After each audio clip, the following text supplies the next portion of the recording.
The secret of getting ahead is getting started. Mark Twain. Welcome to Retirement Mentorship, your mentor to and through retirement. I'm your host, Freeman Lindy, Certified Financial Planner. We're in part 2 of creating your financial plan. This podcast is all about promoting financial planning, whether you're doing it yourself or working with someone else. And we are embarking on a series of episodes on how to create a financial plan. But first, the 2-min tune-in, the primary points of the podcast in about 2 minutes. This week, we are all about go, net, flow. That is, get organized, net worth, and cash flow. It's the foundational building blocks of creating a financial plan. Before we know where you want to go, we need to know where we are. Before we can know where we are, we need to get organized. And so we're going to be talking about getting organized first. That is, your accounts and your financial files, and how to best organize those to move forward into the more fun aspects of financial planning. Next, we'll talk about net worth. What do you own versus what do you owe? And how to best quantify that. And then lastly, we'll look at cash flow, your income and your outgo. What's coming in and where is it going? How to best be aware of that, and how to see if it is tracking with your values. All that's coming up on the Retirement Mentorship Podcast.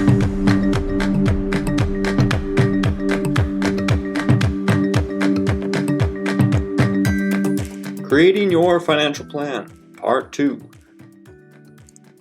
One of the things that holds many people back from creating a financial plan is the sense of overwhelm, of not knowing where to get started, how to begin.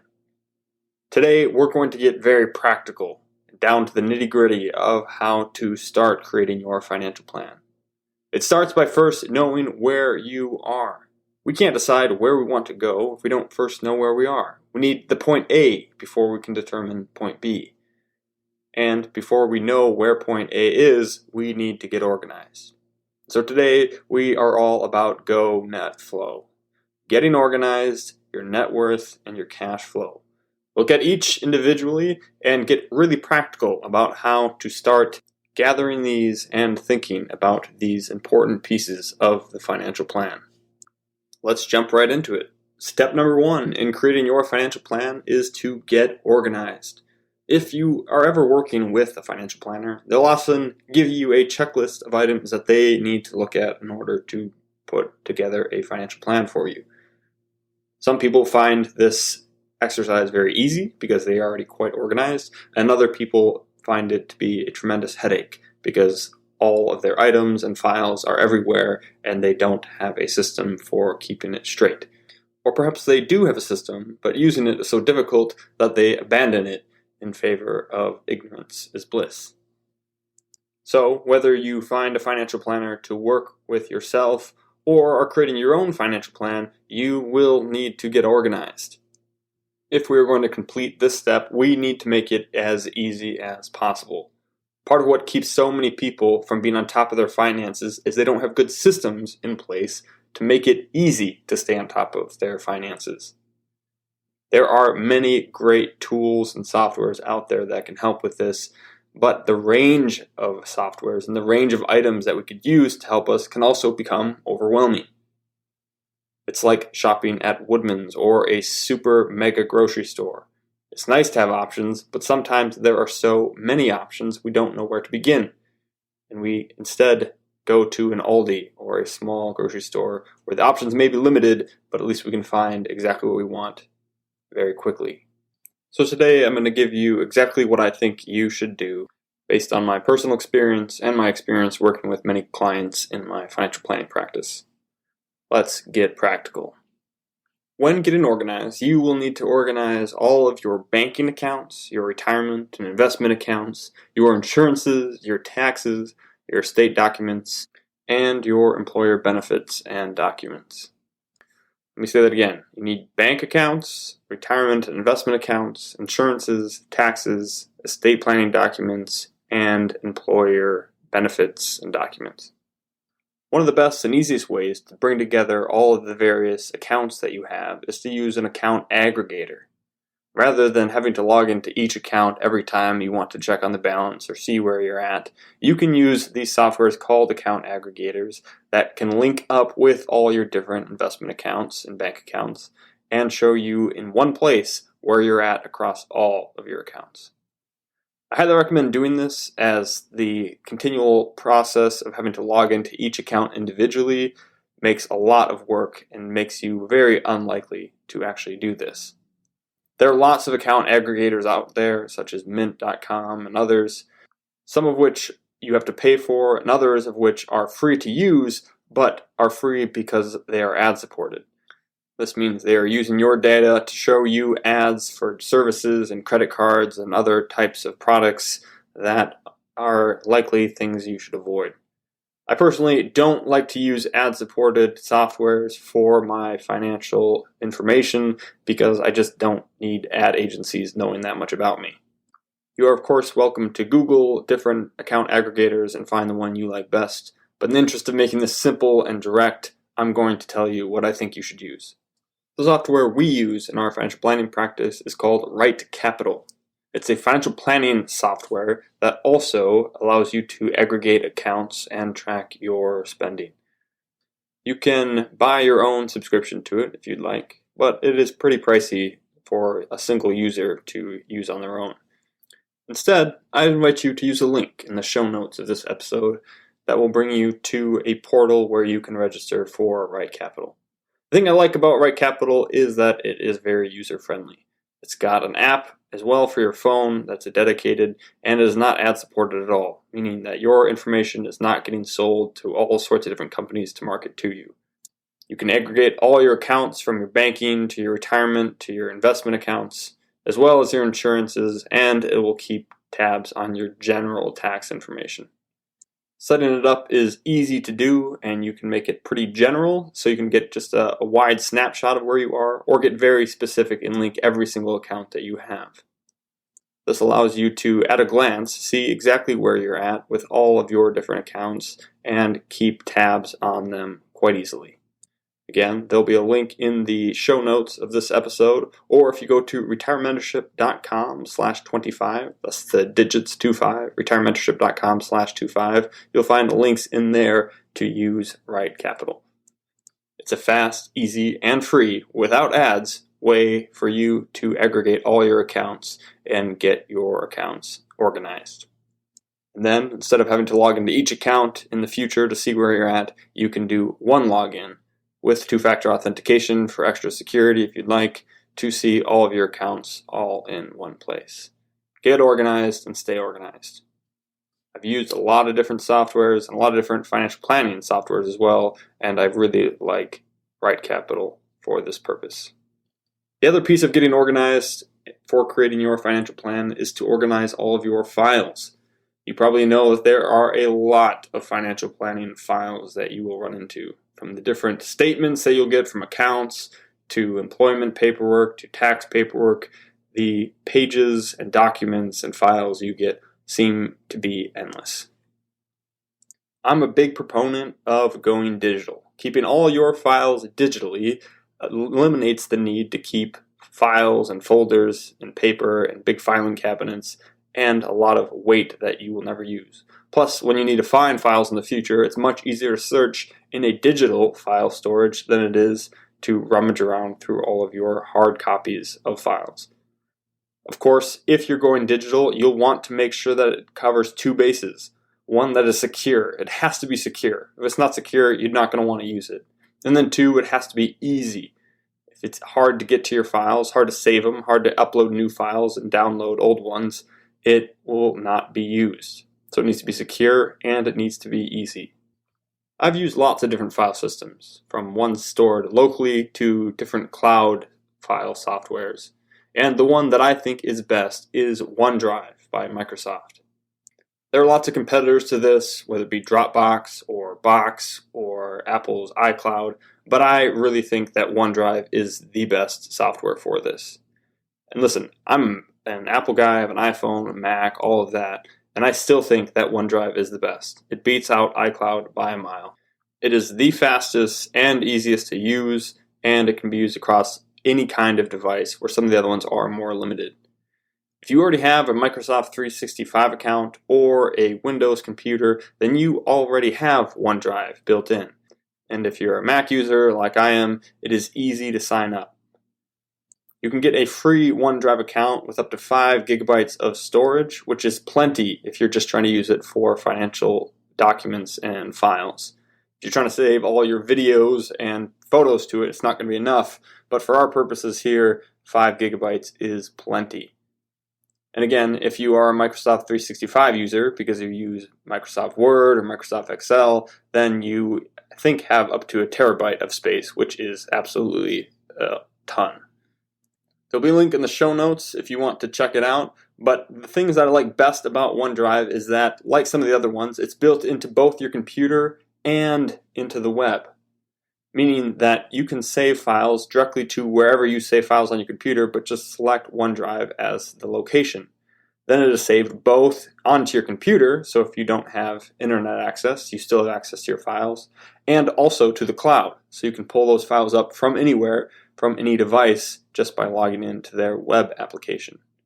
And it syncs back and forth seamlessly and very fast. Again, I've used lots of the other systems out there, and I have not found any file sharing system that is as fast as OneDrive. You can upload a file to one computer and it'll show up on your phone or another device in just seconds. It's as secure as anything, but if you want an extra layer of security, they also have what they call a personal vault, which is an extra encrypted folder inside of that where you can store your very secretive and very secure files, such as a copy of your driver's license or maybe even your social security card. You've probably noticed that a lot of your financial documents and files have gone digital. Many employers and other places issue their tax documents only in digital format instead of mailing them. A lot of your employer files and documents will be emailed to you, or links will be provided where you can download them from the web. And of course, all your investment statements and insurance documents are all also available online. This makes having a digital file sharing and storage system a must-have. It's much easier to keep these files digital than having to print them to save them for your records. And having a place to go to always to save these files will make it much easier to do this. So get OneDrive. You can download it directly to your computer, and whether you're saving files in Finder on a Mac or in Windows Explorer on a PC, you can select the location of OneDrive to save your files there. Creating different folders to organize them into different categories will help keep it all in one place. This way, during tax time, when you're getting a slew of W-2s and 1099s and 1095s and all the different tax forms that you get, as they come in, it makes it an easy place for you to save all of those files. And when you get investment statements or other types of documents, you know exactly where to store them. The other thing I like about it is that there is an app on your phone where not only can you view any of your documents at any time, but they have a handy dandy scan feature. So for the few documents you still get in the snail mail, instead of having to save those somewhere and then forgetting where you put them, you can just scan them. The app will automatically align it to scan it almost as well as an actual scanner will, and then you can save it as a PDF to your files. What I like about this is now with the few hard documents I still get, I can scan them into my files, and then I can just shred the documents, and I don't have to worry about it because I still have the copy. The last benefit for this is that it is a secure way to share files. You may know that emailing files is not secure at all, and they can be captured and your identity can be stolen if you are emailing sensitive documents. And so you never want to email sensitive documents over regular email. There are ways to encrypt email, but this makes it tedious for the other person to open. What I prefer is to share files via OneDrive. You can save whatever files you want into a folder and share a folder with someone, or you can share individual files. You can set it up so only that specific person has access to the file, and that way people can't intercept them. Obviously, there's always some risk with digital files, as there is with anything else, but OneDrive is as secure as anything else. Getting yourself organized will make it easy for you to create your own financial plan, and if you ever end up working with a financial planner, this will be an easy way for you to share all the relevant files that they need all at once in a very secure way. In the show notes of the episode, there will be a link to OneDrive if you want to try it out. And if you go to retirementship.com/25 or follow that link, there will be a link to a video where we show you how to set up OneDrive and how to make the best use out of it. I've been using it for many years now, and we are actually rolling it out to all of our clients of our financial planning firm this summer to make it easy for them to keep their documents secure and to securely share documents with us. I'm not affiliated with Microsoft in any way, and I don't get any kickbacks from recommending this at all. I just really enjoy it and like it, and I think you will too. So the first step in creating your financial plan is to get organized, to know where everything is and what it's worth, and to do that, best ways are to aggregate your accounts using an account aggregator and to set up a digital file system where you can save all of your documents and files in one place and stay organized. Next, we'll want to calculate your net worth. We want to know what you own and what you owe and what it's all worth. First, I want to point out that net worth is not correlated at all with human worth. I know some people that have a very high net worth and seem to have a very low human worth. And so they're not correlated at all.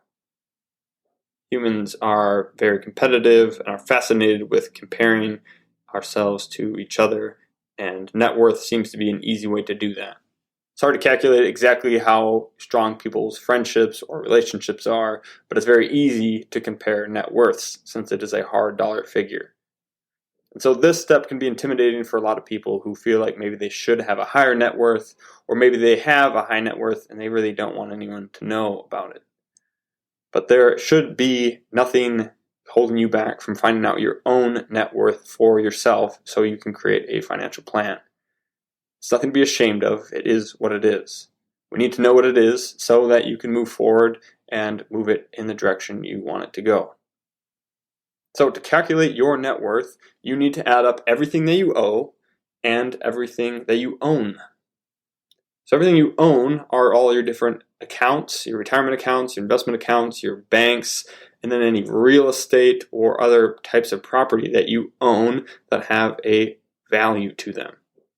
If you're using an account aggregator like Right Capital, the step will be very easy because after it is all inside the software, it will tell you right away, this is your net worth. There's a net worth tab right there that will calculate it automatically for you.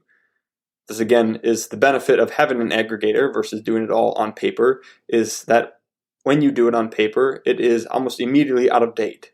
You'll have to keep doing it again every time you want to check on your net worth. Using an aggregator keeps it current and live at all times, and at any point you can check in and see where you're at. I don't recommend making it an addiction to seeing where your net worth is, but at least once a year you should be checking on where you're at. Don't forget, as you're using that software, to also add your home and any other property that you have that has a good value. That will be the positive side, the own side of your net worth. Then you need to figure out what you owe. If you have a house, you likely have a mortgage on it as well. Maybe you have student loans, car loans, credit card debt, anything else like that. Whom do you owe money to, and how much do you owe? Again, using an account aggregator can aggregate your debts and liabilities as well as your assets. And so figuring out what you owe will be as easy as checking on the net worth tab in Right Capital or the aggregator of your choice. Once you complete the step, the balances may surprise you for both good and bad. Many people are surprised at just how much debt they are in between all the different sources, having never tallied it up for themselves. Others are surprised by how much money they have in retirement accounts and other investment accounts they haven't been paying attention to. The magic of compounding returns has been working in the background, and many people are surprised to see how far they've come with the time that they've had. Again, it's important not to let your feelings about net worth or where you think you should be get in the way of completing this step. If you've gotten organized, this step is very easy to do and will give you a basis for where you want to go next. When you complete this step, that will forever be your starting point in the financial planning process. And in the future, you can always look back and say, this is where I started. This was my net worth. Now look how far I've come. In the end, you want a positive net worth. And it may not be that if you're early on in your career and have racked up a lot of student loans and other types of debts. But eventually it will go positive and further positive. And with some financial planning and direct action, you can increase your net worth over time, specifically rather than accidentally letting it wander around. Net worth isn't everything, but it is a great snapshot for where you are. Step 3 then is to figure out your cash flow, your income and your outgo. Cash flow is as essential to the financial planning process as breathing is to staying alive. You breathe in, income. You breathe out, outgo. You need both to live and to do successful financial planning. It is the lifeline to your finances. You need to know what your income is, not just your take-home pay, which is important, and is the amount that actually hits your bank account, but your gross income. What are your employers or your businesses paying you on the top line, and how much of that income is disappearing before it hits your bank account? Many people get used to their net income as their income. They see the amount hitting their paycheck once a month or twice a month or every 2 weeks, and that's the amount that they think of when they think of their income. But many times there's a lot going on between their gross income, what they're being paid from their work, and their net income, what's hitting their bank account. Often there's a lot of waste or benefits that they don't need or insurances coming out before their paychecks come that are more expensive than they need. And so the gap between your gross income and your net income might be a financial planning opportunity. You can really think of your income as 3 phases. Your gross income, what your employer pays you, your net income, which is after the government takes their taxes, and then your take-home pay, which is after any benefits or other deductions come out of your paycheck. All 3 are important to know, and all of them might represent planning opportunities. In financial planning, we use 2 different points of data to look at your income. We use your pay stubs, which are your record from your employer of everything that they're paying you and everything that's coming out before it hits your bank account, and your tax return, which is a consolidated end of the year, what all happened throughout the year. Many people are very surprised to see how much they're getting paid at a gross level on an annual basis and how much they have left at the end of the year. It's a good check on how much we're saving and how much we're spending and on what. Speaking of spending, the outgo is the opposite side of the same coin. Focusing on income and increasing that is great, but it will do nothing if your outgo, your expenses, keep pace or exceed your income. The first step in planning for your expenses, your outgo, is awareness, knowing what you are spending on. And the best way to do this is, again, to use a software to help you do it. You could, of course, manually track every single area you spend money in, but the amount of work that this entails will mean that most people will not do it. So again, let's make this easy on ourselves. If you're already using Right Capital for account aggregation and organization purposes, it also has a expense and income tracking section where it will automatically track and categorize the different expenses that you have, and so you can see what categories you are spending on. It gets better as you go, learning what transactions mean what categories, and can eventually automatically categorize many of your transactions for you. You have to manually go in once a week or once a month to categorize a few of the ones that it didn't recognize, but after a while you'll start to see a pattern of where your money is going. Again, for simplicity, you can just use Right Capital for this as well and have one system to track everything with, both your net worth and your cash flow.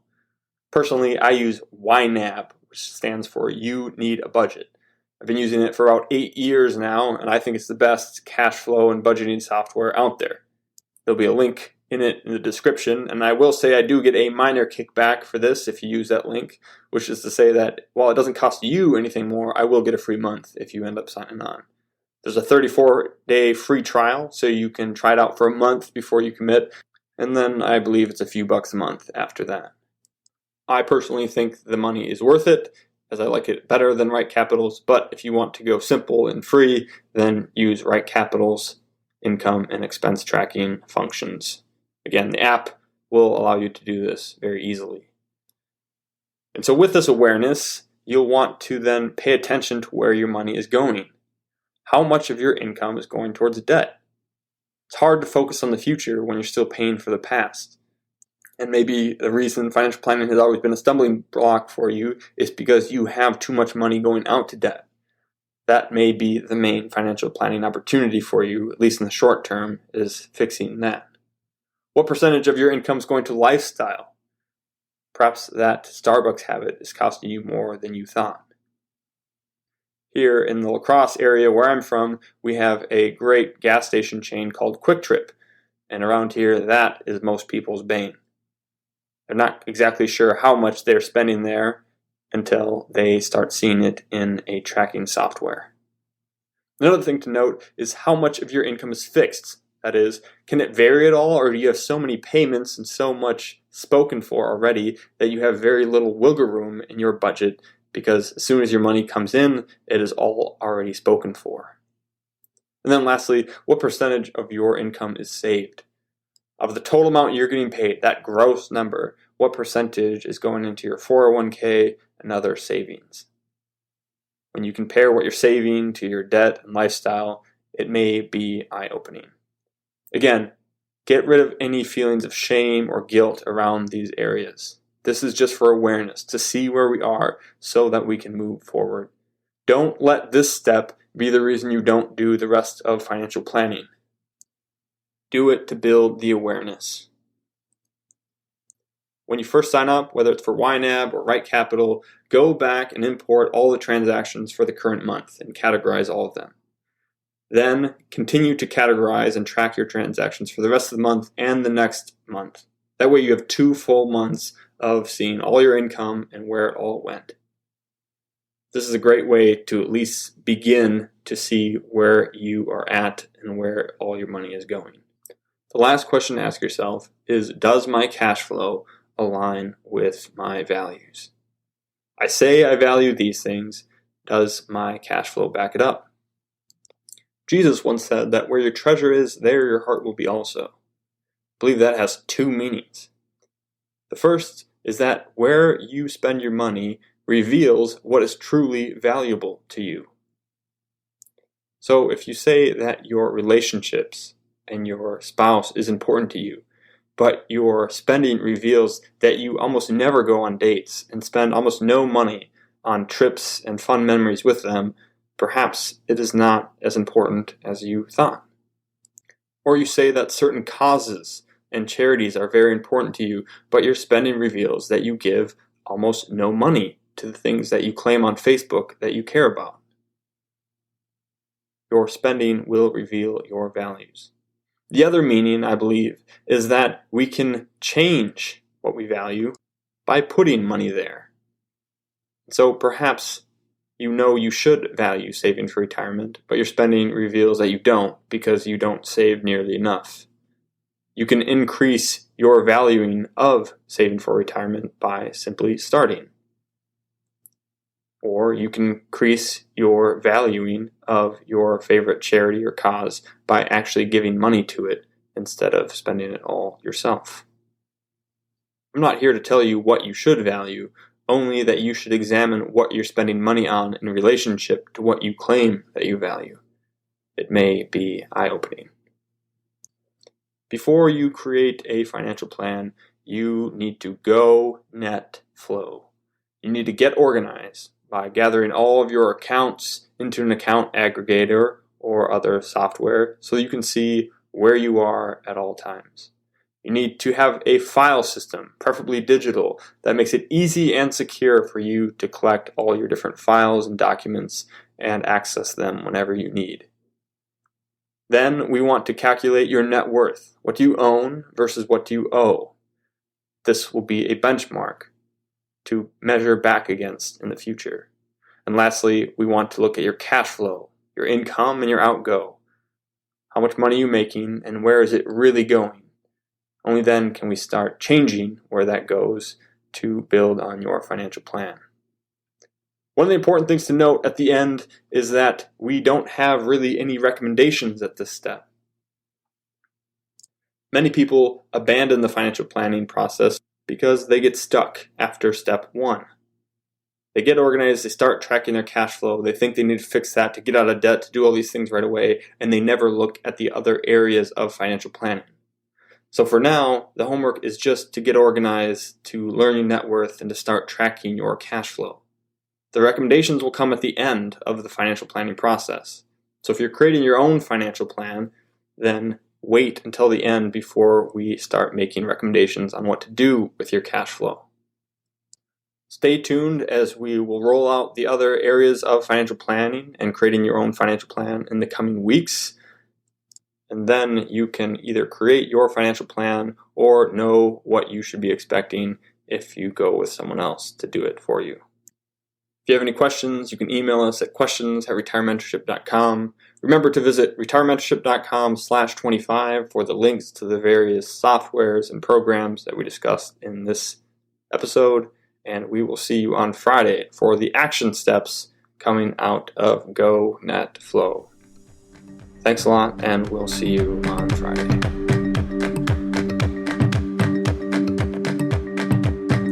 This podcast is educational only and is not intended to be investment, legal, or tax advice or recommendations, whether direct or incidental. Again, this is not investment advice. Consult your financial, tax, and legal professionals for specific advice related to your specific situation. Never take investment advice from someone who doesn't know you and your specific situation. All opinions expressed in this podcast are the opinions of the speakers expressing them. All performance referenced is historical and is no guarantee of future results. All indices are unmanaged and may not be invested into directly. Retire Mentorship is not affiliated with or controlled by any registered investment advisor, broker-dealer, or other financial services company.